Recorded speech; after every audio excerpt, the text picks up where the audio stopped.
আল্লাহর নবী বলেন সুবহানাল্লাহি ওয়া বিহামদিহি, প্রত্যেক দিন যদি কেউ 100 বার পড়ে, কয়বার পড়েন তো আপনারা? কি বাস একটু কি সুবহানাল্লাহি ওয়া বিহামদিহি কয়বার নিয়মিত? 100 বার। হুত্তাত খাতায়াহু ওয়া ইন কানাত মিসলা জাবাদিল বাহরি, সমুদ্রের ফেনা পরিমাণ গুনাহ হলেও আল্লাহ মাফ করে দেন।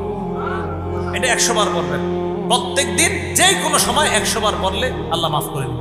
মসজিদে গিয়ে বসে রয়েছেন, কাজ নাই, এখনো 20 মিনিট 15 মিনিট বাকি আছে, এগুলো পড়েন বৈশা বৈশা সুবহানাল্লাহি ওয়া বিহামদিহি, আপনি 100 বার পড়েন।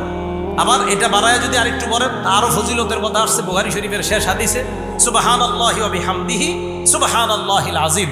এটা যদি বাড়ায় পড়েন আপনি, নবীজি সাল্লাল্লাহু আলাইহি সাল্লাম বলেন এই দুইটা আল্লাহর কাছে অনেক প্রিয়। খাফিফাতানি আলাল লিসান, মুখে বলতে অনেক সহজ।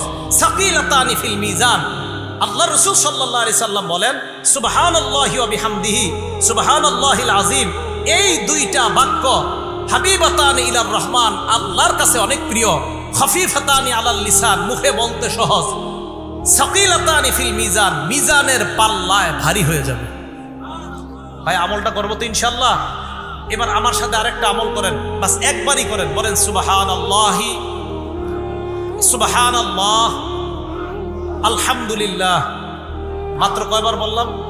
আচ্ছা আবার বলেন তো সুবহানাল্লাহ আলহামদুলিল্লাহ। নবীজি বলেন তামলা উমা বাইনাস সামাওয়াতি ওয়াল আরদ, মুসলিম শরীফের 422 নম্বর হাদিস, আসমান জমিনের মাঝে যত ফাঁকা জায়গা এই আমল দ্বারা পরিপূর্ণ হয়ে গেছে। সুবহানাল্লাহ আলহামদুলিল্লাহ, এই দুইটা। এবার আমার সাথে শুধু বলেন আলহামদুলিল্লাহ। আবার বলেন তো, আবার বলেন তো।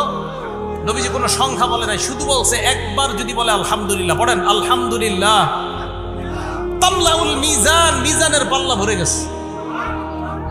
এই আমল আমি আপনি না করলে কে করবে? তাহলে 11 নম্বর উপায় গুনাহ মাপের জিকির করা। জিকিরের মধ্যে আলহামদুলিল্লাহ জিকির, সুবহানাল্লাহ জিকির, আলহামদুলিল্লাহ জিকির, এগুলা সব জিকিরের অন্তর্ভুক্ত। কোরআনের কারীমের তেলাওয়াত করা, এগুলাও জিকিরের অন্তর্ভুক্ত। আল্লাহ পাক রব্বুল আলামিন আমাদের সকলকে গুনাহ মাফের যে 11টা উপায় আলোচনা করা হয়েছে, একটু বসেন বসেন। 1 নাম্বার তওবা করা, 2 নাম্বার ইস্তেগফার পড়া, 3 নাম্বার ক্ষমা পাওয়ার আশায় দোয়া করা, 4 নাম্বার নবীর পূর্ণ আনুগত্য করা। আর পূর্ণ আনুগত্য মানে নবীজির সুন্নত সাহাবাদের সুন্নত আঁকড়ে ধরা। 5 নাম্বার আজান দেওয়া, 6 নাম্বার 2 রাকাত নামাজ পড়া, 7 নাম্বার 5 ওয়াক্ত নামাজ পড়া, 8 নাম্বার জামাতের সাথে নামাজ পড়া, 9 নাম্বার গুনাহ হয়ে গেলে সাথে সাথে একটা ভালো কাজ করা, 10 নাম্বার জিকিরের মজলিসে বসা, 11 নাম্বার জিকির করা। এই উপায়গুলো আমরা অবলম্বন যদি করতে পারি নিয়মিত, আল্লাহ আমাদের গুনাহগুলো মাফ করতেই থাকবেন। আল্লাহ আমাদের সকলকে গুনাহমুক্ত জীবন নিয়ে যেন আমরা কবরে যাইতে পারি, আল্লাহ তৌফিক দান করেন। আমিন ওয়া আখিরু দাওয়ানা আলহামদুলিল্লাহি রাব্বিল আলামিন। আসসালামু আলাইকুম।